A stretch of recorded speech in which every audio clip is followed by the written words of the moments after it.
नमस्कार। आपका अखबार के इस अंक में आपका स्वागत है। मैं हूं प्रदीप सिंह। 30 मार्च 2025 को एक बहुत बड़ी घटना होने जा रही है, राजनीतिक घटना है।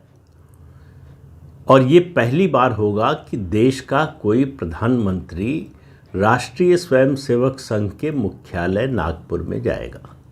प्रधानमंत्री नरेंद्र मोदी 30 मार्च को नागपुर जा रहे हैं, संघ के मुख्यालय जाएंगे।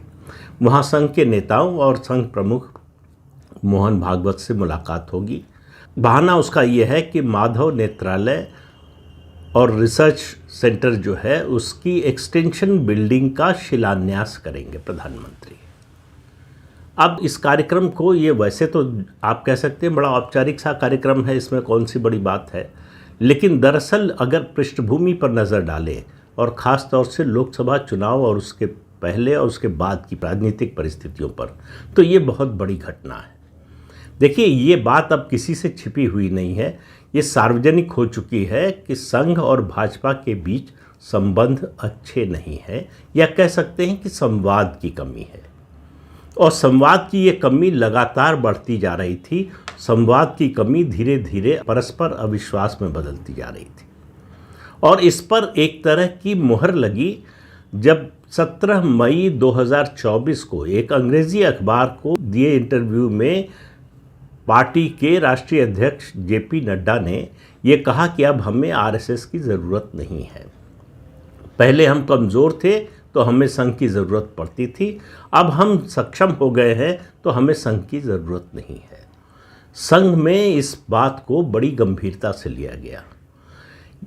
कोई संघ में जो बड़े पदाधिकारी हैं उनसे लेकर नीचे स्वयंसेवक तक कोई ये मानने को तैयार नहीं था कि ये जेपी नड्डा का अपना दिया हुआ बयान है। ये माना जा रहा था कि ये बयान उनसे दिलवाया गया है।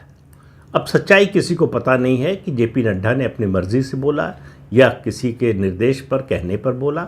इसके बारे में कभी शायद पता भी नहीं चलेगा जब तक कि जिसने निर्देश अगर दिया है वो बोले या फिर जेपी नड्डा खुद बोले। लेकिन वो बात अब पीछे चली गई। उसके बाद संघ ने लोकसभा चुनाव में एक तरह से हाथ खींच लिए और नतीजा आपके सामने है। और लोकसभा चुनाव का नतीजा आने के बाद से प्रधानमंत्री नरेंद्र मोदी का नाम लिए बिना संघ प्रमुख जिस तरह से लगातार उन पर हमला कर रहे थे, भाजपा पर, उसके बहाने सीधे मोदी के नेतृत्व पर, उनके व्यक्तित्व पर, और ये सबको दिखाई दे रहा था ये शीत युद्ध दोनों के बीच में चल रहा है। दोनों पक्षों यानी संघ के जो प्रमुख लोग हैं और भाजपा के, ये चिंता बढ़ती जा रही थी कि अगर ये स्थिति और बिगड़ी और ऐसे ही चलती रही तो दोनों के लिए नुकसानदेह होगा। और इस स्थिति को सुधारने के लिए दोनों के बीच संवाद बड़ा ज़रूरी था। उसका कोई अवसर बन नहीं रहा था। इससे पहले नरेंद्र मोदी और मोहन भागवत की 1-to-1 मुलाकात जो है वो उनके प्रधानमंत्री बनने से पहले हुई थी। दिल्ली में मुलाकात हुई थी। उसके बाद से दोनों में सीधे कोई बातचीत नहीं हुई। दोनों सार्वजनिक रूप से एक साथ एक मंच पर 22 जनवरी 2024 को अयोध्या में भगवान राम के मंदिर का जब प्राण प्रतिष्ठा का समारोह हो रहा था तो उसमें दिखाई दिए थे। उसके अलावा सार्वजनिक रूप से कहीं साथ में भी नहीं दिखाई दिए थे। 21 से 23 मार्च को, इसी 21 से 23 मार्च को बेंगलुरु के पास संघ की प्रतिनिधि सभा की बैठक होने वाली है। उसमें बहुत सी बातें उठेंगी, लेकिन 2-3 चीज़ें बड़ी महत्वपूर्ण है। ऐसे समय जब भारतीय जनता पार्टी का लोकसभा में बहुमत नहीं है, उस समय संघ प्रमुख का इस तरह से भाजपा के सर्वोच्च नेता और प्रधानमंत्री पर हमला करना, बहुत से लोगों को ये शब्द ठीक नहीं लग सकता है, लेकिन राजनीति में लोगों को समझ में आता है कि कौन सी बात किस लिए बोली जा रही है और निशाना कहाँ पर है। तो लोगों को भरमाया नहीं जा सकता कि ऐसा नहीं है और ऐसा कैसे हो सकता है। ये सब तमाम तरह की बातें, इनका कोई असर पड़ता नहीं। लोग अपनी तरह से अर्थ निकालने के लिए स्वतंत्र होते हैं और अर्थ निकाल भी चुके हैं। उसके बाद से आप देखिए कि प्रधानमंत्री की ओर से या उनके पक्ष की ओर से कहें आप, या भाजपा के जो शीर्ष नेतृत्व में जो लोग हैं उनकी ओर से कोई समझौते की कोशिश सीधी नहीं हुई।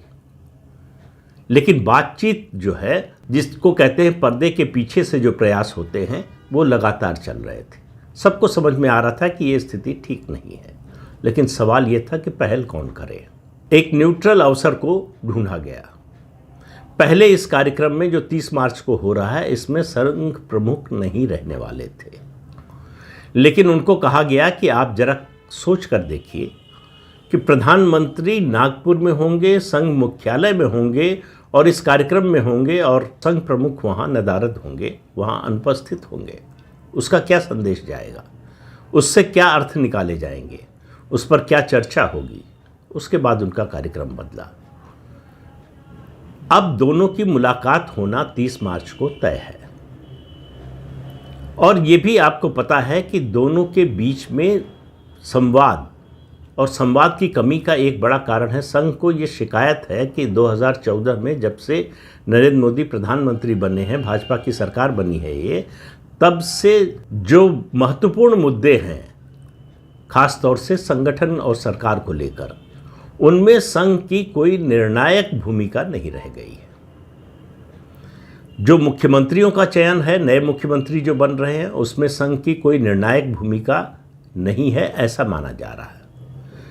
इसका सबसे बड़ा उदाहरण था जब महाराष्ट्र में परिवर्तन हो रहा था, तो एकनाथ शिंदे इधर आए, सरकार बनी, और जब देवेंद्र फडणवीस को उप मुख्यमंत्री बनाया गया, तब संघ के लोग जानने की कोशिश कर रहे थे अलग अलग चैनल से कि हो क्या रहा है। जाहिर था कि उनसे कोई संवाद इस बारे में हो नहीं रहा था। अब इसमें किसकी गलती थी, कौन किसकी क्या भूमिका थी, इस बारे में बात करने का कोई अब अर्थ नहीं है। बात यह है कि संवादहीनता थी, और जेपी नड्डा का जो बयान था, जो इंटरव्यू था, उसने इस पर मुहर लगा दी कि दोनों के बीच में सब कुछ ठीक नहीं है। और लोकसभा चुनाव के बाद जिस तरह से संघ प्रमुख के बयान एक के बाद एक अलग अलग कार्यक्रमों के जरिए आने लगे, उससे स्पष्ट हो गया कि ये लड़ाई रुकने की बजाय आगे बढ़ रही है, और एक समय ऐसा लगने लगा कि जैसे ये निर्णायक युद्ध की ओर बढ़ रही है। वो बहुत बड़ी दुर्घटना होती भारतीय राजनीति की अगर ऐसा होता। ऐसा नहीं है कि संघ और भाजपा के बीच में इस तरह के संबंध में खटास जो है पहली बार आई हो। आपको याद होगा कि जब अटल बिहारी वाजपेयी प्रधानमंत्री थे देश के, उस समय भी संघ के 3 प्रमुख लोगों, सरसंघ चालक उस समय के.एस. सुदर्शन थे, स्वदेशी जागरण मंच के दत्तोपंत ठेंगड़ी थे, और विश्व हिंदू परिषद के सर्वे सर्वा थे अशोक सिंघल। तीनों ने प्रेस कॉन्फ्रेंस करके इस सरकार को, यानी वाजपेयी सरकार को, राष्ट्र विरोधी कहा था। सबसे बड़ा ऐतराज़ था। ऐतराज़ के 2 मुद्दे थे। एक, सरकार जो इंश्योरेंस के सेक्टर में FDI लाने की तैयारी कर रही थी उसको लेकर, और दूसरा ब्रजेश मिश्रा को लेकर। संघ परिवार को लगता था कि ब्रजेश मिश्रा संघ और भाजपा के बीच की सबसे बड़ी दीवार है, वो सरकार को गलत दिशा में ले जा रहे हैं। उनका संघ से कभी कोई नाता नहीं रहा, संघ की नीतियों के कभी समर्थक नहीं रहे, और वो विश्व हिंदू परिषद के तो एकदम खिलाफ ही थे। बल्कि कहें कि विश्व हिंदू परिषद से उनको नफरत थी तो गलत नहीं होगा। और सीधी सार्वजनिक रूप से तीनों ने मांग की थी कि प्रधानमंत्री ब्रजेश मिश्रा को उनके पद से हटाएं। प्रिंसिपल सेक्रेटरी थे और नेशनल सिक्योरिटी एडवाइजर भी थे ब्रजेश मिश्रा, लेकिन प्रधानमंत्री ने ऐसा नहीं किया। बात आगे बढ़ने लगी तो फिर कुछ लोगों ने बीच बचाव किया, और आखिर में तत्कालीन प्रधानमंत्री अटल बिहारी वाजपेयी के साथ संघ के नेताओं की बैठक हुई, और बैठक के बाद मामला सुलझा। क्या हुआ उसमें, किसने क्या कहा, यह तो पता नहीं, लेकिन बात यह है कि उसके बाद जो है एक दूसरे के खिलाफ बोलना बंद हो गया। जैसे उस समय भी अटल जी ने संघ के खिलाफ कुछ नहीं बोला, और आज भी प्रधानमंत्री नरेंद्र मोदी ने संघ के खिलाफ कुछ भी नहीं बोला। जो भी वार हुए हैं वो संघ प्रमुख की ओर से ही हुए हैं, हालांकि उन्होंने भी कभी प्रधानमंत्री नरेंद्र मोदी का नाम नहीं लिया, लेकिन ये बच्चा भी समझ सकता है कि उनका इशारा किसकी ओर है। दूसरी बात, संदर्भ समझिए, भाजपा के नए अध्यक्ष का चुनाव होना है। 18 अप्रैल को बेंगलुरु में भाजपा की राष्ट्रीय कार्यकारिणी की बैठक होनी है, जिसमें भाजपा के नए अध्यक्ष के नाम का रेटिफिकेशन होगा, कार्यकारिणी से मंजूरी दिलाई जाएगी। तो जाहिर है कि उससे पहले भाजपा अध्यक्ष का चुनाव हो जाना है, नियुक्ति हो जानी है। ये जो चर्चा चलती है, खबरें आती हैं कि अभी आधे राज्यों का चुनाव नहीं हुआ, भाजपा का जो संविधान है उसके मुताबिक जब तक आधी राज्य इकाइयों का गठन नहीं हो जाता, उनका चुनाव नहीं हो जाता, तब तक राष्ट्रीय अध्यक्ष के चुनाव की प्रक्रिया शुरू नहीं हो सकती। ये सब बहाने हैं, इनका कोई मतलब नहीं है।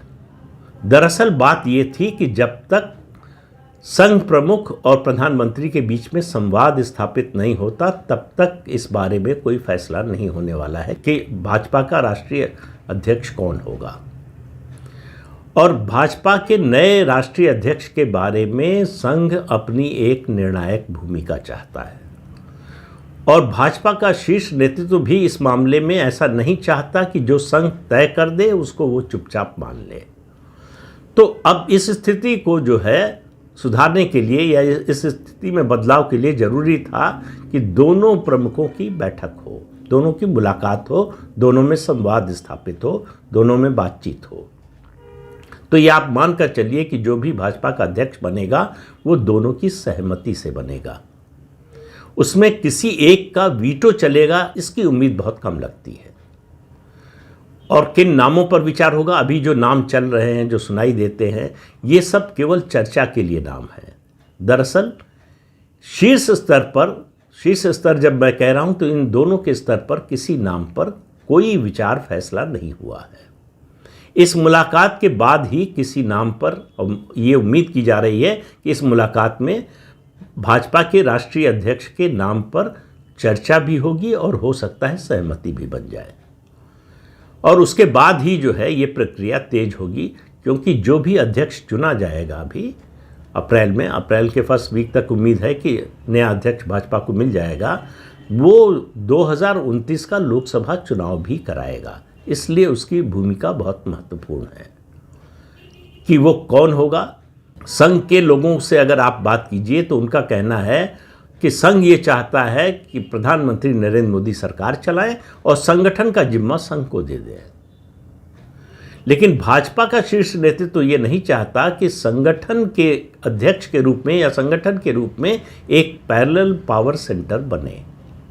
दोनों में समन्वय और सहमति होना चाहिए, वरना सरकार के लिए काम करना मुश्किल हो जाएगा। और जब जब ऐसा नहीं हुआ है तब तब मुश्किल हुई है।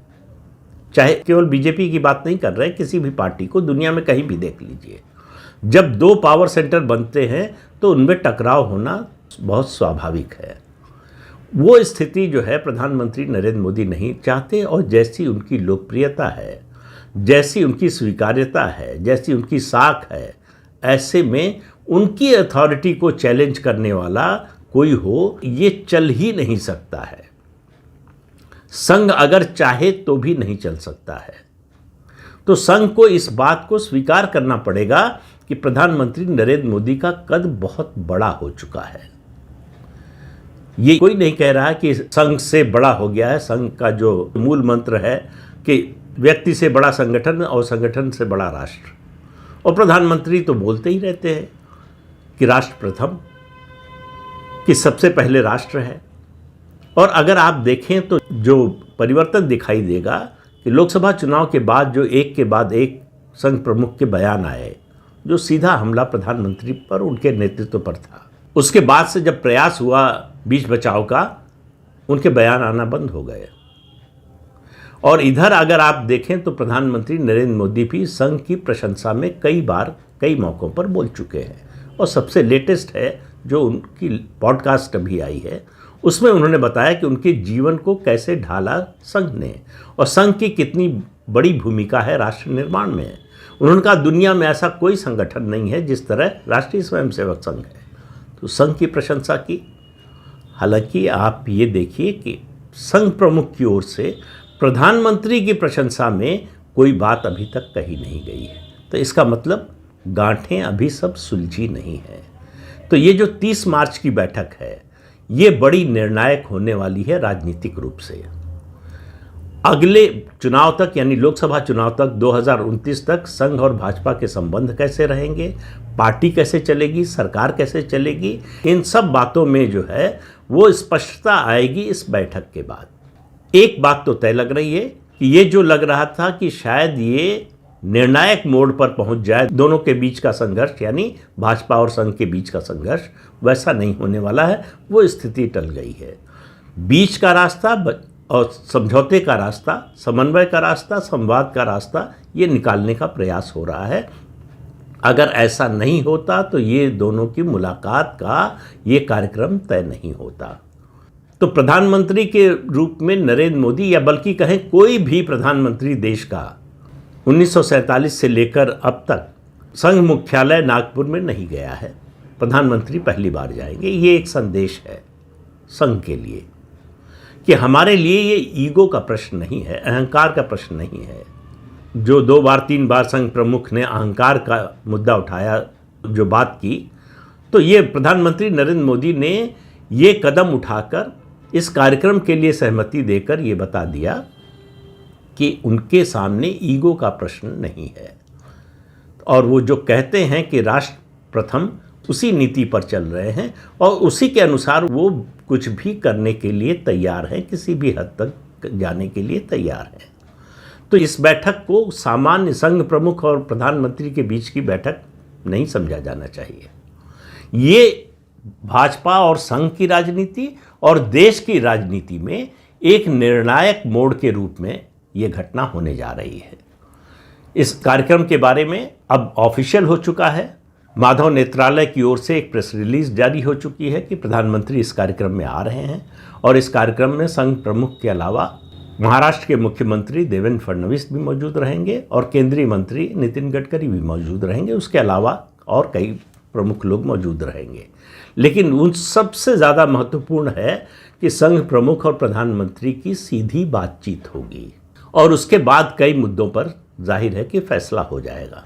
तो लोकसभा चुनाव के दौरान जब संघ ने हाथ खींच लिए और लोकसभा चुनाव के बाद जो 5 राज्यों के विधानसभा चुनाव हुए, उसमें संघ जब अपनी पूरी ताकत से उतरा, तो दोनों के परिणाम क्या हुए, इसको देखने के बाद न तो संघ ऐसा कर सकता है कि वो भाजपा से हाथ खींचे और न भाजपा ऐसा चाहेगी कि संघ उससे हाथ खींच ले और तटस्थ हो जाए। दोनों का भला, दोनों का लाभ, दोनों का हित इसी में है कि साथ मिलकर चलें। साथ मिलकर चलें तो असंभव को संभव बना सकते हैं। ये हरियाणा, महाराष्ट्र और दिल्ली के विधानसभा चुनाव ने दिखाया और लोकसभा चुनाव ने बताया कि संभव को भी असंभव बना देना अगर संभव है, अगर दोनों के बीच में तालमेल ना हो। बीजेपी की सीटें घटती नहीं अगर दोनों के बीच में उसी तरह का तालमेल होता जिस तरह का इन 5 राज्यों के विधानसभा चुनाव में था। तो 30 मार्च को नागपुर में प्रधानमंत्री नरेंद्र मोदी और संघ प्रमुख मोहन भागवत की मुलाकात भारतीय राजनीति की दृष्टि से और भाजपा संघ के संबंधों की दृष्टि से और भारत सरकार और भाजपा के संगठन में समन्वय और उनके कामकाज की दृष्टि से एक निर्णायक बैठक होने जा रही है। तो उस बैठक से क्या निकलता है, इसका इंतज़ार करना चाहिए और ये मानकर चल सकते हैं हम आप कि अप्रैल के पहले सप्ताह में भाजपा के राष्ट्रीय अध्यक्ष की नियुक्ति हो जाएगी। तो इस अंक में इतना ही। अगले अंक में फिर मिलेंगे किसी नए मुद्दे के साथ। तब तक के लिए अनुमति दीजिए। आपसे अनुरोध है कि ये चैनल देखिए, शेयर कीजिए, लाइक कीजिए और सब्सक्राइब जरूर कीजिए। नमस्कार।